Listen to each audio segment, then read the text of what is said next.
Welcome to Street Beat. I'm your host, Cain.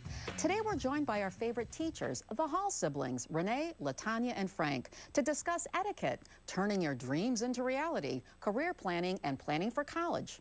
Up first is Renee, who has some helpful tips on etiquette.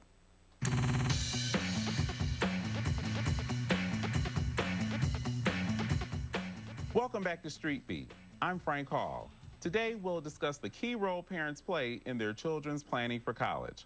On the panel are two educational experts, my sisters Renee and LaTanya Hall. Welcome. Thank you, Frank. Well, I remember when we were growing up, Mom and Dad always ingrained the value of education in us. Why was that so important to them? You know, I think that was important, Frank, because neither of them have college degrees. Yeah. And at that time, neither of them had high school diplomas either. So as they got older, they realized the importance of education and what a foundation it would lay in our future success. And again, that was something we didn't have an option about. We were told, this is what we're going to do, and here's the expectation, and we would need to rise to that. And we did our best to do that. It was that or else. It was that or else. You didn't hear what else was going to happen. That's right. No. I know. And also they taught us the value of working hard, because that is just critical. And I think we still do that today in our profession. I'd say as a teacher, we're doing that a little bit. Yes, we are. And so, LaTanya, what are the advantages of a four-year degree versus a technical or training certificate? Wow, Frank, there are a lot of advantages to getting a college degree, but there's one statistic that sticks out in my mind. College graduates make about $1 million more over their lifetime because they have a college degree. Wow. I don't think you heard me. Let me say that again. Yeah. College graduates make about $1 million more over their lifetime. That was just staggering to me. Wow. So for people who have never considered it or think that they're not going to make it, anyone can make it in college if they work hard. I think that they owe it to themselves to consider that and at least investigate it. Absolutely. And I know I could do great things with an extra $1 million. I know. I'm trying to see how much interest I could earn on that. I know. And so, and also, so Renee, what happens when, at what age should parents start planning for college for their children? You know, that's a great question, Frank. I believe, honestly, you can never start too soon. In elementary school, that's a great time to start prepping them, having conversations about college, just to get them familiar with it. We want this to become a way of life and a thought process that they can build on. From there, you want to help them to understand the value of hard work. You know, hard work does pay off. It does. It truly and in does, addition yeah. to that, you want them to understand and value the importance of maintaining high grades. Absolutely, and those are the things that Mom and Dad just expected of us. They did. With Yes. no questions asked. Nope. None.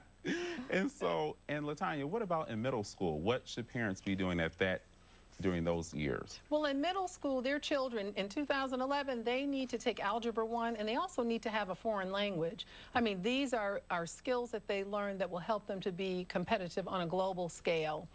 They also need to maintain good grades, and the only way to do that is to develop their study skills. They don't want their grades to dip when they go to college because they never had to study in high school. They want to also they want to research 8 to 10 universities, Frank, because you need to know what colleges are expecting. There's nothing worse than being bombarded with things that you need to do because you weren't prepared ahead of time. So they owe it to themselves to do that, and they will be better prepared and feel good about moving into college. Absolutely, and you're right, because those algebra and a foreign language, you really do you need those skills for college. You do. And high school, too. And speaking of high school, Renee, what are the first steps for parents and students to do in the 9th grade? You know, that's very important, Frank. Once again, you want to build a rapport with your teachers at all grade levels, but in high school, you want to build that rapport. You get a weekly progress report letting you know that you are maintaining your grade point average. That is going to be critical when you're speaking of getting into colleges. Yes, and I remember Mom was a known person in the building in middle and high school. I was just embarrassed. Yeah, you couldn't even think about doing anything but working. Absolutely. Yes. That was my middle name, work.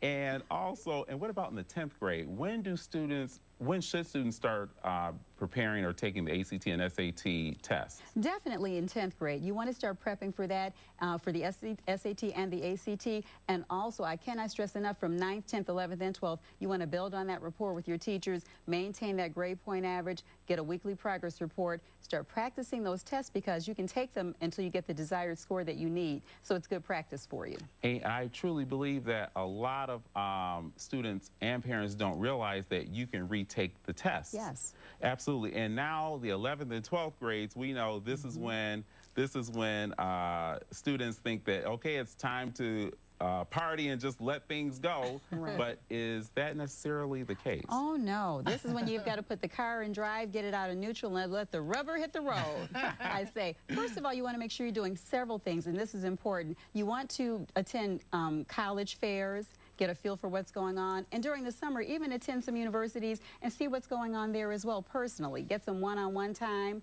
And in addition to that, it's going to be very important when it's time to fill out those college applications, get it done in advance. If you find you're having some problems with it, you have time to get some help. You do not want to miss those college deadlines, because when you miss those deadlines, you may miss your opportunity to get into that particular college. Okay, great. And thank you. And LaTanya, briefly tell us, what are the classes that high school students need to take?